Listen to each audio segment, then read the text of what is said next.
My wife faked a pregnancy to save our marriage, so I confronted her in front of her family at the baby shower.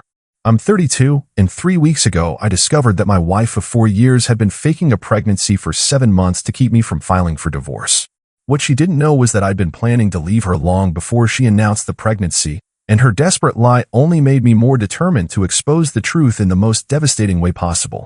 My name is Tyler, and this is about how I learned that sometimes the person you love most is capable of the cruelest deception imaginable. Let me start by saying that I genuinely loved my wife Michelle when we got married. We met in college during our senior year, dated for 3 years after graduation, and I thought we had everything figured out. She was working toward her teaching certification, I was climbing the ladder at an engineering firm, and we had these long talks about our future together. Kids by 30, a house in the suburbs with a big backyard, maybe a golden retriever. All the normal stuff that young couples dream about when they think love conquers everything. The problems started about 2 years into our marriage, though I didn't recognize them as serious problems at first. Michelle had always been what you'd call emotionally intense, but after we got married it transformed into something more demanding. She'd have complete emotional breakdowns over things that seemed minor to me forgetting to pick up milk on the way home, working late without calling first, or choosing to watch a game instead of a romantic movie. At first, I thought it was just stress from her new position teaching 3rd grade, so I tried to be more understanding and accommodating. But it kept escalating in ways that made me uncomfortable. She'd accuse me of not caring about her if I wanted to grab drinks with my college friends on Friday nights. She'd cry if I didn't respond to her text within 30 minutes, claiming I was ignoring her on purpose. She started going through my phone when I was in the shower, checking my email while I was at work, even calling my office to verify that I was actually there when I said I was. When I tried to talk to her about needing some personal space and independence, she'd break down completely and say I was abandoning her just like her father had when she was 12. Michelle's dad had walked out on their family when she was in middle school, and I understood that experience had affected her deeply. I really tried to be patient and supportive, to show her through my actions that I wasn't going anywhere, that our marriage was solid, and she didn't need to worry about me leaving. But nothing I did seemed to be enough. She needed constant reassurance, constant attention, constant proof that I loved her and wasn't secretly planning to escape. It was absolutely exhausting trying to manage her emotions on top of my own life and career. The breaking point came about 8 months ago when my company assigned me to lead a project that required some regional travel. Nothing major, maybe 2 or 3 days per month visiting client sites in neighboring states. Michelle completely lost it when I told her about the assignment. She accused me of having an affair, of using work as an excuse to get away from her, of actively seeking opportunities that would take me away from our marriage. The fight lasted for hours, with her crying and screaming while I tried calmly to explain that this was an important career opportunity, that the travel was temporary, and that I loved her and wasn't trying to escape our relationship. But then she said something that fundamentally changed how I saw our marriage. In the middle of her breakdown, she grabbed my arm hard enough to leave marks and said, "You can't leave me, Tyler. I won't let you. I'll do whatever it takes to keep you here." The way she said it, the desperate look in her eyes, the possessive grip on my arm, it genuinely scared me. This wasn't about love anymore. This was about control, about ownership, about her need to possess me rather than partner with me. I realized that Michelle didn't see me as her husband or her equal. She saw me as something she owned, something she had to prevent from escaping no matter what it cost either of us. That night, lying awake while she slept fitfully beside me, I started thinking seriously about divorce for the first time in our marriage. I loved Michelle deeply, but I couldn't continue living like this. I couldn't be responsible for managing another adult's emotions 24 hours a day. I couldn't keep walking on eggshells in my own home, afraid that any small decision or normal life event would trigger another emotional crisis that would consume our entire evening. I started researching divorce lawyers and marriage counselors, trying to figure out if there was any realistic way to save what we had. I even suggested couples therapy to Michelle during one of our calmer moments, thinking maybe a professional could help her understand that her behavior was pushing me away. But she refused completely, getting defensive and angry. She said there was nothing wrong with our marriage that couldn't be fixed if I just tried harder to understand her needs and be more considerate of her feelings. That response told me everything I needed to know. Michelle couldn't see that her behavior was the problem. In her mind, I was the one who needed to change, to give more, to sacrifice more of myself to make her feel secure. She had no interest in examining her own actions or getting help for what was clearly becoming a serious mental health issue. That's when I knew our marriage was truly over. I spent the next few months planning my exit strategy. I consulted with a divorce attorney to understand my options and timeline. I started setting aside money in a separate account for my own apartment and living expenses. I researched rental properties in different parts of the city, places where I could start fresh without constant reminders of our failed relationship. I was planning to have the divorce conversation with Michelle after my work project finished in late February, giving us both some time to process and plan for the separation. Then, on Valentine's Day, she told me she was pregnant. I should have been overjoyed. We'd been trying to have children for over a year, and Michelle had been devastated every month when her period arrived. She'd cry for days, talking about how she was failing as a woman, how maybe she wasn't meant to be a mother. I'd comfort her and tell her we just needed to be patient, that it would happen when the time was right.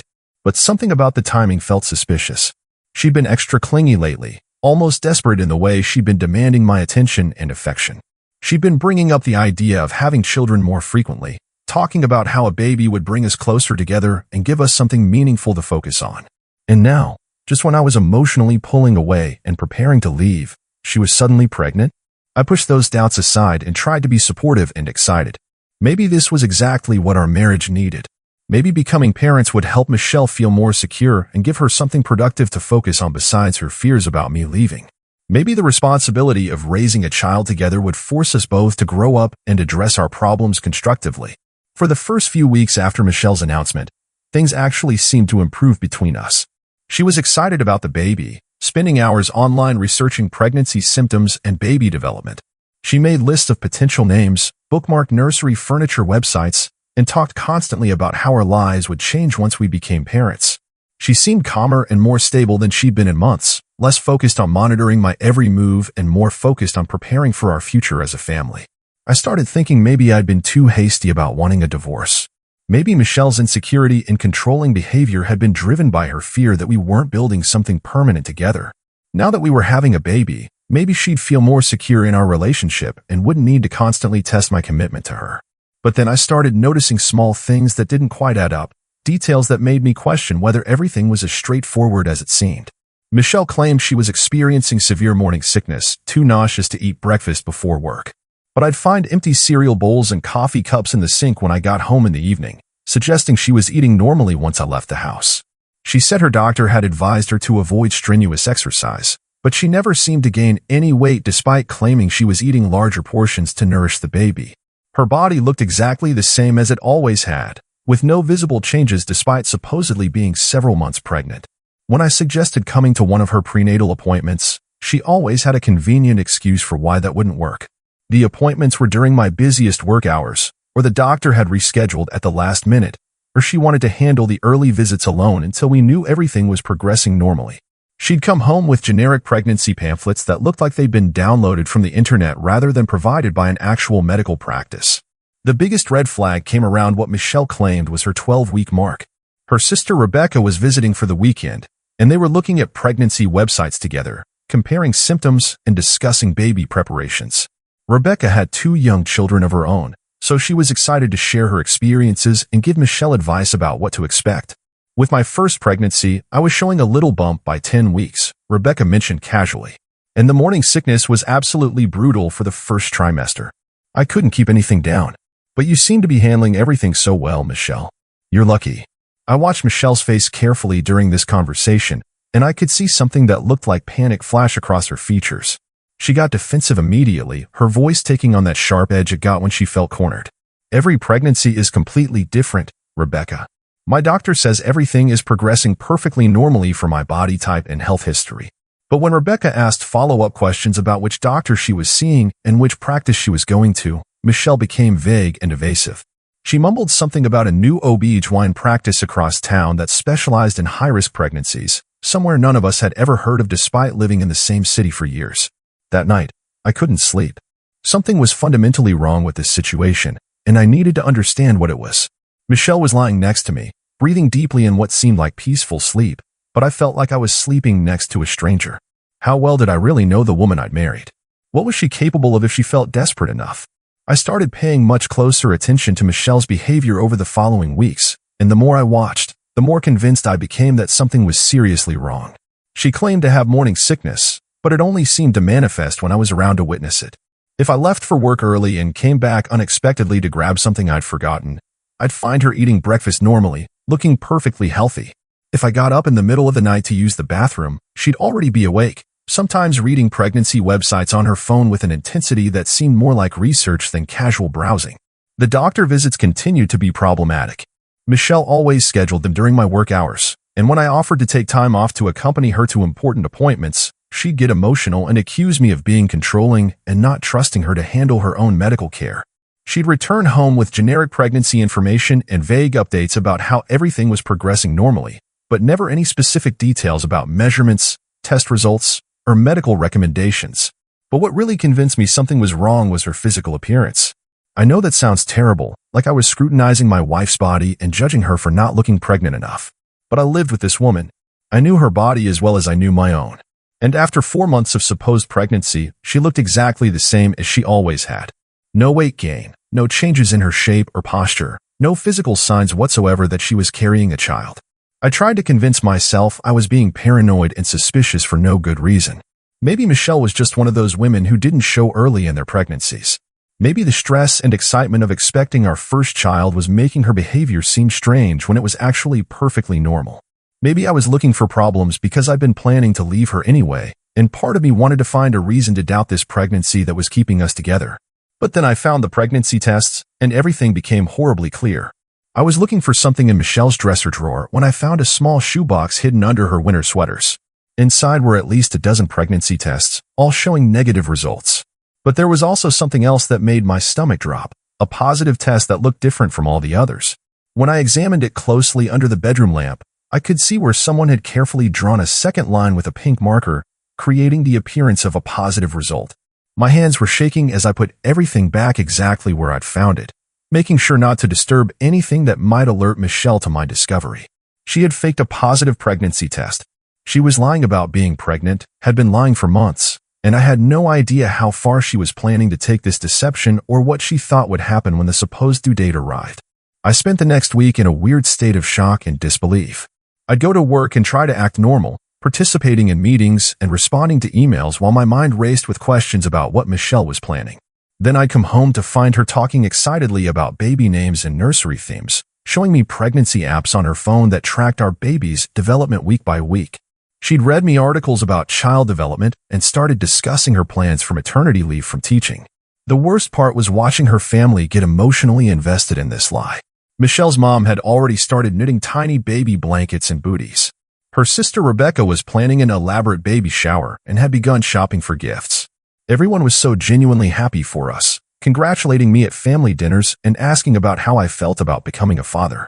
I sat through these conversations knowing it was all built on a massive deception that was going to devastate everyone involved. During one particularly painful dinner at her parents' house, Michelle's mom pulled me aside to share her excitement about becoming a grandmother. She talked about how she'd always dreamed of this moment, how she'd saved some of Michelle's baby clothes hoping to use them for her grandchildren someday. The pure joy in her eyes made me feel sick to my stomach, knowing that I was sitting on information that would shatter her happiness completely. I knew I had to confront Michelle about what I'd discovered, but I also knew she'd been planning this lie for months. She'd thought through every detail, prepared responses for every question I might ask. If I confronted her privately, she'd just manufacture another explanation, maybe even claim she'd miscarried to explain why there would be no baby. She was already demonstrating that she was capable of elaborate deception when she felt desperate enough. I also considered the possibility that Michelle might escalate her lies if cornered privately. What if she claimed I was abusing her? What if she threatened to hurt herself? What if she found some other way to manipulate the situation and make me the villain? I'd already seen how far she was willing to go to control our relationship, and I couldn't predict what she might do if she felt her carefully constructed deception was about to collapse. That's when I started planning something that I knew would sound cruel and vindictive to anyone who heard about it later. Michelle's family had been enthusiastically pushing for a baby shower, and she'd finally agreed to let them organize one. The date was set for a Saturday in late July, when she would supposedly be about 7 months pregnant. Her mom, her sister Rebecca, her Aunt Patricia, and several close family friends were all planning to attend. Michelle was excited about it, talking about how meaningful it would be to celebrate with the women who mattered most to her. I decided that's where I would expose her deception. I know exactly how that decision sounds. I know it seems unnecessarily cruel to humiliate her in front of her entire family instead of handling it privately. But I was consumed with anger, not just about the fake pregnancy, but about everything that had led to this moment. The manipulation, the emotional control, the complete disregard for my feelings and autonomy. Michelle had been willing to fake a pregnancy to trap me in a marriage I desperately wanted to leave. She'd been willing to let her entire family get emotionally invested in a grandchild that didn't exist, all to serve her own desperate need to control me. The more I thought about it, the more I realized that a public confrontation was actually the most honest approach. Michelle had made this a public lie, involving her entire family in her deception. They deserved to know the truth, and they deserved to hear it from me rather than discovering it later when no baby appeared. If I handled this privately, Michelle would probably just create another lie to explain the absence of a child, and her family would never understand what had really happened. She'd made her choice to deceive everyone who loved her. Now I was going to make mine. I spent the next few weeks methodically gathering evidence. I took photos of the fake pregnancy test with my phone, being careful to capture the marker lines that created the false positive result. I called the medical practice Michelle claimed to be visiting and confirmed they had no record of her as a patient. I even conducted a small test, buying a pregnancy test and leaving it where she'd find it, then watching her take it into the bathroom and emerge claiming it showed positive results when I knew she hadn't had enough time to actually use it properly. During this time, Michelle seemed to be getting more confident in her deception, becoming bolder with her lies. She started talking about feeling the baby kick, even placing my hand on her fake belly and claiming I should be able to feel movement. She showed me ultrasound photos she'd downloaded from the internet, claiming they were from her latest appointment. The depth of her deception was staggering, and it reinforced my belief that she would never voluntarily admit the truth. 3 days before the baby shower, I made one final attempt to give Michelle an opportunity to come clean voluntarily. I asked her directly if there was anything she needed to tell me about the pregnancy, anything she wanted to discuss before we celebrated with her family. She looked me straight in the eye with complete sincerity and said, "Everything is perfect, honey. Our baby is healthy and growing exactly as the doctor expected." That blatant lie, delivered with such conviction while she knew I was specifically giving her a chance to tell the truth, convinced me there was no going back from what I was planning to do. The baby shower was held at Michelle's mom's house, the same place where we'd celebrated our wedding reception 4 years earlier. About 15 women were there, all excited to celebrate the upcoming arrival of our first child. Michelle's mom had decorated with pink and blue streamers, and there was an elaborate cake shaped like a baby carriage with our supposed due date written in frosting. Walking into that house, seeing all the decorations and gifts, knowing that everyone there had spent time and money celebrating something that didn't exist, made me feel physically ill. But I also felt a strange sense of resolution. This deception had gone on long enough, and it was time for the truth to come out. Michelle was playing her role perfectly. She'd ordered a fake pregnancy belly online and was wearing it under a flowing maternity dress. She was glowing with happiness, graciously accepting congratulations and gifts, talking animatedly about how excited she was to become a mother and how supportive I'd been throughout her pregnancy. Watching her lie so effortlessly to people who loved and trusted her completely made me feel physically sick. I noticed how naturally the deception came to her, how she perfected every gesture and response. When someone asked about nursery plans, she had detailed answers ready. When they discussed baby names, she had favorites picked out for both genders. She'd even practiced walking and sitting differently to accommodate her fake belly.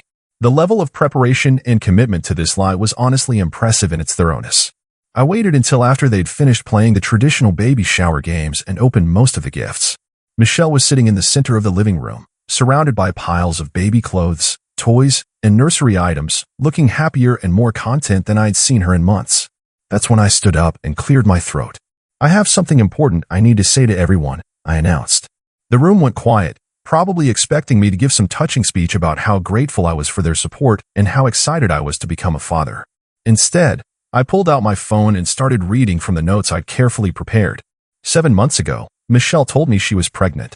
I was thrilled to become a father, and I've spent months preparing for our child's arrival.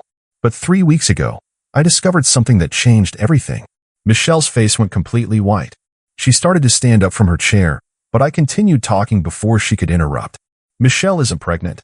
She's been faking this entire pregnancy to prevent me from filing for divorce." The room erupted in shocked gasps and confused shouting. Michelle's mom started demanding to know what was wrong with me, how I could say such a horrible thing about my own wife. Rebecca was asking if I'd lost my mind, suggesting that maybe I was having some kind of mental breakdown. Several other women began talking at once, some defending Michelle and others asking for clarification.